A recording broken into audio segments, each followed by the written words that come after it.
నమస్తే TV 49 news కు స్వాగతం. డాక్టర్ బిఆర్ అంబేద్కర్ కోనసీమ జిల్లా మండపేటలో స్థానిక గొల్లపుంత కాలనీలోని టిడ్కో ఇళ్ల సముదాయం మొదటి ఫేజ్ లోని 1068 ఫ్లాట్ల అప్పగింత సభ రసాభాసగా మారింది. మాట్లాడేందుకు మైక్ ఇవ్వకుండా ఆరోపణలు చేసి ఇబ్బంది పెట్టడం సరికాదని ఎమ్మెల్యే వేగుల జోగేశ్వరరావు పేర్కొన్నారు. ప్రజాస్వామ్యం గొంతు నొక్కేస్తారా అంటూ తీవ్రస్థాయిలో మండిపడ్డారు.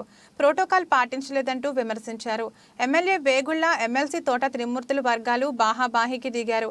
నినాదాలతో హోరెత్తించారు. తొలుత ఎమ్మెల్సీ తోట త్రిమూర్తులు సభా ప్రాంగణంకు విచ్చేసి అపార్ట్మెంట్లు ప్రారంభించారు. గృహ ప్రవేశాలు సాంప్రదాయబద్ధంగా శాస్త్రోక్తంగా నిర్వహించారు.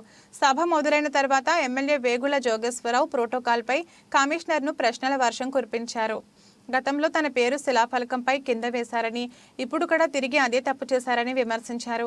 తాను ఎమ్మెల్యేగా ఉండగా అధ్యక్షత స్థానం ఇవ్వాలని ప్రోటోకాల్ తుంగలో తొక్కారని ధ్వజమెత్తారు. ఎమ్మెల్సీ తోట త్రిమూర్తులు మాట్లాడుతూ ఏదైనా ఉంటే పై అధికారులకు ఫిర్యాదు చేసుకోవాలి అని, అంతేగాని సభను సాగనివ్వకపోవడం సరైన పద్ధతి కాదని అన్నారు. ఈ దశలో వేగుళ్ల పట్టాభిరామయ్య చౌదరి మాట్లాడుతూ లబ్ధిదారులకు ఇబ్బంది లేకుండా కార్యక్రమం సాగనివ్వాలని విజ్ఞప్తి చేశారు. ఎమ్మెల్సీ మాట్లాడుతూ చైర్మన్ దుర్గారాణి అధ్యక్షతన కార్యక్రమం జరుగుతుందని స్పష్టం చేశారు. దీంతో ఈ వివాదం సద్దుమణిగింది. చైర్పర్సన్ పట్టాభి ప్రసంగం అనంతరం పాపారాయుడు మాట్లాడుతూ ఎమ్మెల్యేపై వివాదాస్పద వ్యాఖ్యలు చేశారు. దీంతో గందరగోళ పరిస్థితి ఏర్పడింది. ఇరు పార్టీలు కార్యకర్తలు తమ తమ పార్టీల నేతలకు మద్దతుగా నినాదాలు హోరెత్తించారు. ఈ దశలో ఎమ్మెల్యే వేగుళ్ల మైక్ తనకు ఇవ్వాలని డిమాండ్ చేసిన పాపారాయుడు మైక్ ఇవ్వలేదు. పాపారాయుడిని మాట్లాడమని ఎమ్మెల్సీ సూచించడంతో ఎమ్మెల్యే నిరసన వ్యక్తం చేసి అక్కడి నుండి తన అనుచరులతో కలిసి వెళ్లిపోయారు. అనంతరం ఎమ్మెల్సీ తోట త్రిమూర్తులు సభను కొనసాగించారు.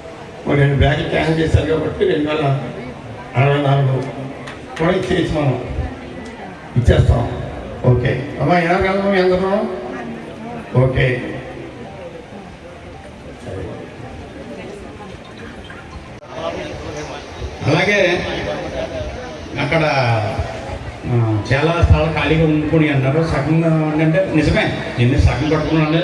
అది ఏంటంటే లబ్ధిదారులకి ఇవ్వాల్సింది ఇచ్చిన తర్వాత వాళ్ళు ఏదైనా ఆర్థిక ఇబ్బందులతో ఏదో కారణాలతో కట్టుకోలేకపోయింది వచ్చేమో తప్ప, ఈ రోజున అక్కడ ఆ సైట్ వాళ్ళు సొంతంగా రూపాయికి రిజిస్ట్రేషన్ చేస్తున్నారు. అది ఇంట్లో అమ్ముకుంటే లక్షల మీదే చేస్తుంది. అదే 10 లక్షలు చేస్తుందంట. అలాగని చెప్పి ఎవరిని అమ్ముకున్నారు కదండి. అలాగే ఇప్పుడు మూడంతస్తులు 4 అంతస్తులు అన్నది ఎవరికన్నా ఇబ్బందే. విమర్శలు అంటే నేను విమర్శించకుండా ఎలా ఉంటానండి? మీరు విమర్శించారు, మేము ఉంటాం. ఏదైనా సభ్య విమర్శ ఉండాలని చెప్పి నా కోరిక. మీరు చెప్పారు కదా.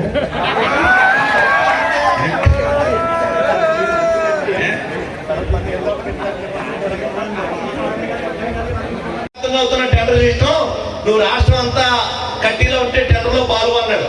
టెండర్లో పాల్గొంటారు, కాంట్రాక్ట్ కాదు. ఇక్కడ జరుగుతున్నటువంటి అవినీతి మీద పోరాటం చేశారు ఆ రోజుని. సరే, ఏది ఏమైనా ఆ రకంగా ఇక్కడ ఒకరి మీద 4 ఎక్కించారు. దీంట్లో చాలా అవినీతి జరిగింది. ఇదేదో రేపు రాజశేఖర్ చంద్రబాబు నాయుడు గారు వస్తే మీకు అందరికీ ఫ్రీగా ఇస్తాం, బ్యాంక్ లోన్లు మేమందరం కట్టేస్తాం అన్నాడు. ఆయాలు ఫ్రీగా ఇస్తామని ఎందుకు చెప్పలేదు? ఇయ్యాలి ఎందుకు చెప్తున్నావు? నువ్వు ఓట్ల కోసం చెప్తున్నావా? జగన్మోహన్ రెడ్డి గారు ఆయాలు ఫ్రీగా వెళ్ళి ఇస్తామని చెప్పారు. దీంట్లో 300 చదరపడుగులు ఉన్నటువంటి ఇల్లు ఏవైతే ఉన్నాయో ఇప్పుడు ఇచ్చేటువంటి వాటిల్లో పాత అయితే ఇప్పుడైతే 4000కి 1632 మందికి 300 రూపాయల చదరపడుగున్న 300 చదరపడుగులు ఉన్నటువంటి ఫ్లాట్లు ఇచ్చారు, సింగిల్ బెడ్రూమ్. ఇప్పుడు రేపు కట్టబోయే దాంట్లో కూడా ఈ 2000 ఉన్నాయండి.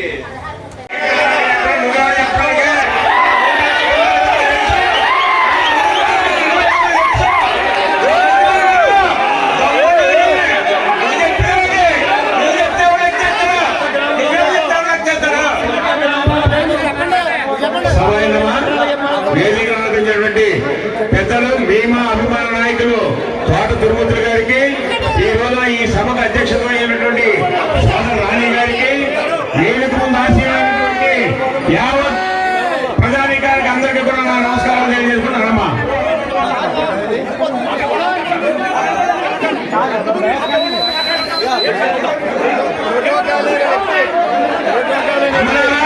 ఈ రోజున మీ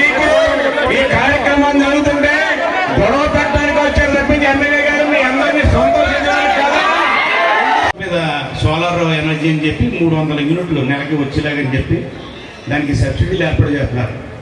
అంటే ఇండివిజువల్స్ అంటే సొంత ఇల్లు కింద ఉంటుంటే మీ అందరూ కూడా రూఫ్ టాప్ మీద పెట్టుకోవటం, సోలార్ పవర్, మీకు 300 యూనిట్లు ఫ్రీగా రావడం ఇవన్నీ జరుగును. కానీ ఏంటంటే ఈ రోజున మీరందరూ కూడా అవకాశం కోల్పోయారు ఈ టిడ్కో గృహాల వల్ల.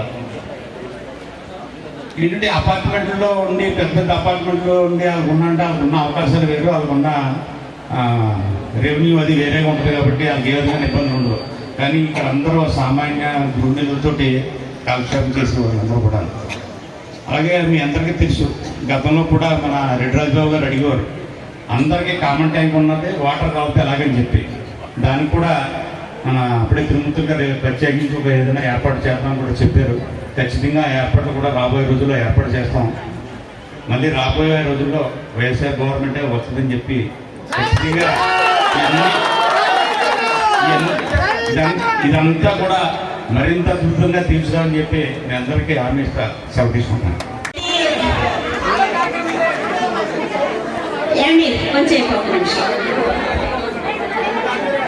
ఈరోజు మరి ఈ టిడ్కో ఇల్లు అన్నవి మీ అందరికీ తెలిసిన విషయమే. ఇప్పుడు 20వ వార్డులో ఎవరికి వాళ్ళు కట్టుకునే విధానాన్ని అప్పుడు రాజశేఖర రెడ్డి గారు, కృష్ణార్జున చౌదరి గారి ఆధ్వర్యంలో ఎవరికి వాళ్ళకి ఇల్లు ఇచ్చారా లేదమ్మా? ఇచ్చారా? మరి టిడ్కో హౌస్లు ఎవరు తీసుకొచ్చారు? తెలుగుదేశం పార్టీ, అవునా కదా? మరి ఎవరు మోసం చేశారు? మరి ఈ రోజున మరి మీ అందరూ కూడా అంటే బెనిఫిషియరీ చాలా మంది చెప్పారు, మాకు 2 అపార్ట్మెంట్లు కడతానన్నారు, చుట్టూ బాల్కనీ వస్తుందన్నారు. కానీ మమ్మల్ని మోసం చేసి మాకు అడిగే ధైర్యం రాలేదప్పుడు. కానీ ఈ రోజున 4 అంతస్తులు కట్టించేసి ఒకరి మీద ఒకరు ఎక్కించి మరి పెద్దవాళ్ళు ఏ విధంగా పైకి ఎక్కుతారని 4 అంతస్తులు కట్టారు అప్పుడు ప్రభుత్వం. ఎవరు మోసం చేశారు ప్రజల్ని? ఇవన్నీ కూడా ప్రశ్నించాల్సింది మీరే. ఎందుకంటే ఇప్పుడు వాళ్ళు కట్టించేశారు, కానీ జీవితాంతం మీరు బాధపడవలసింది మీరే. దానికి సమాధానం తెలుగుదేశం పార్టీ వాళ్ళు చెప్పాలి. ఎందుకంటే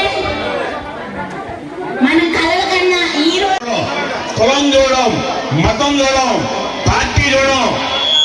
మీరు కులం చూడడం, మతం చూడడం, పార్టీ చూడడం, మీ వెనక ఉన్నటువంటి పేదరికాన్ని మట్టుగా చూస్తారని చెప్పాడు జగన్మోహన్ రెడ్డి గారు. ఎక్కడా కూడా ఏ విధమైనటువంటి రాజకీయాలు కావలేకుండా నా అక్క చెల్లెమ్మలు అందరూ కూడా బాగుండాలి, రాష్ట్రంలో నా అవ్వాతాతంతా బాగుండాలి అనుకున్నాడు ఆయన. అదేవిధంగా మరి జగన్మోహన్ రెడ్డి గారు వచ్చాక 30 లక్షల మందికి ఇళ్ల స్థలాలు ఇచ్చారమ్మా. ఆ ఇళ్ల స్థలాలు ఎలాగిచ్చారంటే ప్రతి వ్యక్తికి కూడా తన స్థలం దగ్గరికి తీసుకుని వెళ్ళి తన ఇంటి పట్టాన్ని వాళ్ళకి ఇచ్చి ఒక ఫోటో తీసి ఇచ్చారమ్మా. అంటే మీకు ఇచ్చినటువంటి స్థలం చుట్టూ కూడా 4 రాళ్ళు వేసి సరిహద్దులు చూపించి మీకు మీ స్థలం ఇదని మీకు అక్కడ పెట్టి ఫోటో తీసి ఇచ్చారమ్మా. ఆ ఫోటో తీసి ఇచ్చి ఇవన్నీ కూడా ఒక కాలనీలు కదమ్మా, ఒక్కొక్క ఊరి కింద తీర్చిదిద్దుతూ ఇల్లు. ఒకసారి అందరూ ఏనండి, మీరు అన్నీ విన్నారు. మొదటిసారి తప్పు చేశారు, ఆ వేళ ఏం మాట్లాడలేదు, కంప్లైంట్ పెట్టాను, రాయి మార్చి పొరపాటు నుంచి ఒప్పుకున్నాను చెప్పాను, ఒప్పుకున్నారు. కానీ డిపార్ట్మెంట్ అధికారులు ఎస్సీ అప్పుడు అదే మరి చెప్పేది, కమిషనర్ మారిపోడట, ఇది సొంత రాజ్యాంగమట. కానీ పట్టా వారు కోరారు. సుమారు 1000 మంది ఉదయం 9:30కి రమ్మన్నా వచ్చారు కాబట్టి ఇంకెక్కడ దీన్ని ఇష్యూ చేయొద్దు అన్నారు. అదే ఇష్యూ మీరు మళ్ళీ చేయడం ఇదేమి దీంట్లో ఇబ్బంది ఏం కాదు. కానప్పటికీ పట్టావారు మీ గౌరవంతో మీ అందరికీ ఇబ్బంది పడతారని చెప్పి నేను ప్రస్తుతానికి దీన్ని పక్కన పెడతా ఉన్నాను.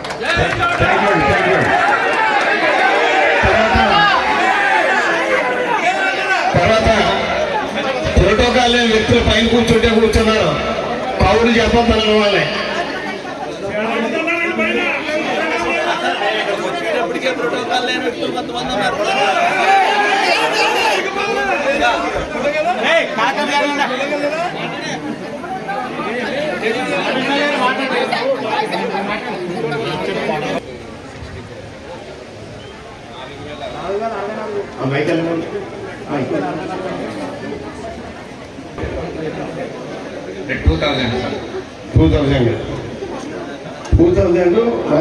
కదా 3000 అయింది, ఇంకా 1000 పెండింగ్ ఉన్నాయండి.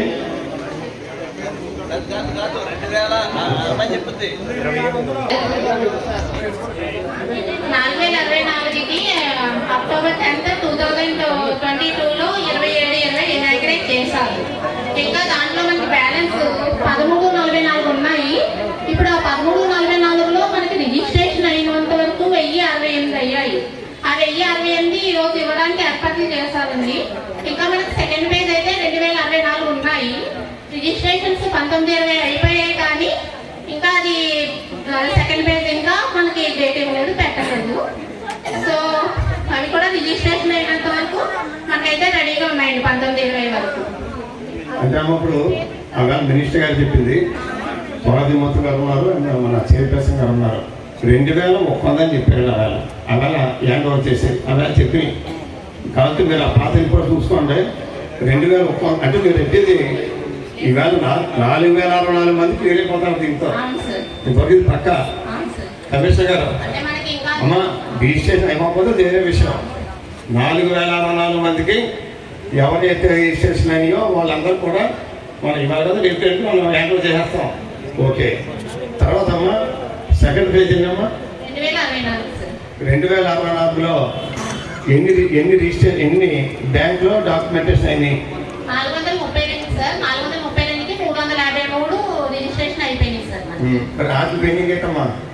అవి అంటే ఏ బ్లాక్స్ కూడా ఉన్నాయి సార్ మనకి. రెండు 500 రూపాయలు కూడా ఉన్నాయి కదా సార్. అవి రెండు కలిపి మనకి 1920 వరకు రిజిస్ట్రేషన్ అయిపోయినాయి సార్ మనకి. కాబట్టి ఒకసారి మీరు వెళ్ళి మీరు కాకపోతే లేదు మేమే బస్సు పెడదాం, తీసుకెళ్దాం, చూద్దాం. అన్నింటికన్నా అతి ముఖ్యమైన విషయం ఈవేళ 2024 ఫిబ్రవరి నెలలో ఉన్నాం. 2009లో గౌరవ రాజశేఖర రెడ్డి గారు ఫిబ్రవరి 29వ తేదీన అంటే దగ్గర దగ్గర 15 సంవత్సరాలు పూర్తవుతా ఉంది. కూర్చోమ్మా, 15 సంవత్సరాలు పూర్తవుతా ఉంది. ఇంకొక 15 రోజులకి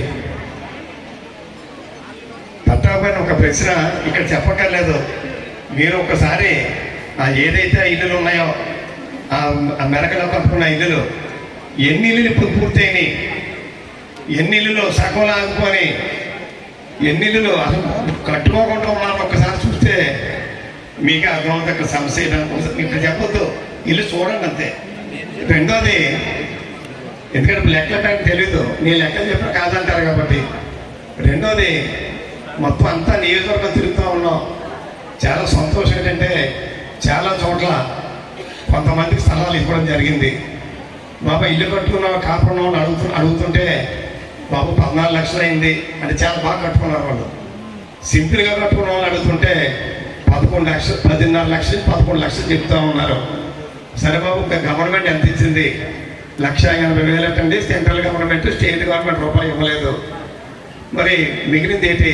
మా కర్మ అంటే అప్పు సొప్పులతో ఉన్నాం, ముందు దిగామండి రద్దు అయిపోద్ది అన్నారు, కానీ దిగాక తప్పదు కదా, అంచేత అలా కట్టుకున్నాం. ఈవేళ ఆ ఇల్లు స్థలం తీసుకున్న వాళ్ళు ఇల్లు కట్టుకోకపోతే రద్దు అయిపోద్ది. ఒకవేళ దొంగలు ఏమైనా వెనకట్లాగా స్థలం కాకుండా అమ్మేసుకుంటే జీవితంలో రెండోసారి స్థలం రాదు. కారణం ఇప్పుడంతా కూడా ఆన్లైన్, మరి అన్ని ఆధారాలు ఇంట్లో వచ్చాయి కాబట్టి. దాని మీద వేళ 2006లో రాజశేఖర రెడ్డి గారు మొదలుపెట్టినటువంటి రాజీవ్ గృహకల్ప విధానంలో ఇంకా గదులు పెద్దవి చేసి